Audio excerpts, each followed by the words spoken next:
రాస్తే నువ్వు ఇట్లా జూనియర్ ఆఫీస్గా వద్దు అని కొన్ని రోజులు ఆయన ఏం చేసిండు, నీకు దేంట్లో మంచి పట్టుంది చెప్పు అంటే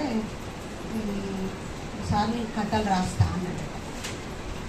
కథలు రాస్తా అంటే కొన్ని రాసిండు, వాళ్ళకి వినిపించినాక వాళ్ళు ఏమన్నారంటే వాళ్ళు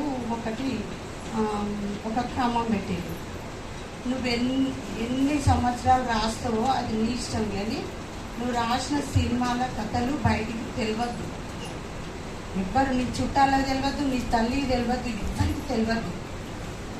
4 సంవత్సరాల వరకు నువ్వు కథలు రాస్తే మరి తెలియకుండా ఆ పేర్లు కూడా నువ్వు రాసినావు అని అక్కడ బ్యానర్ మీద పడదు, అది వేరే పేరు పడుతుంది అని చెప్తాని అవన్నీ వీడు ఓకే అని సంతకం చేసి ఇటు అర్బన్ కంపెనీలో వేసుకుంటూ అటు కథలు రాస్తుండు.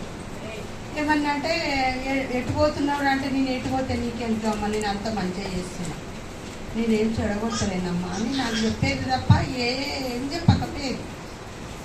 ఈ ఇంట్లకు సంపాదిస్తుండు, ఇస్తుండు, ఖర్చులు ఎలా తీసుకుంటున్నాం కానీ ₹1 కూడా ఇంత వల్లే. ఇట్లనే నడిచింది. 2022 ఆగస్టు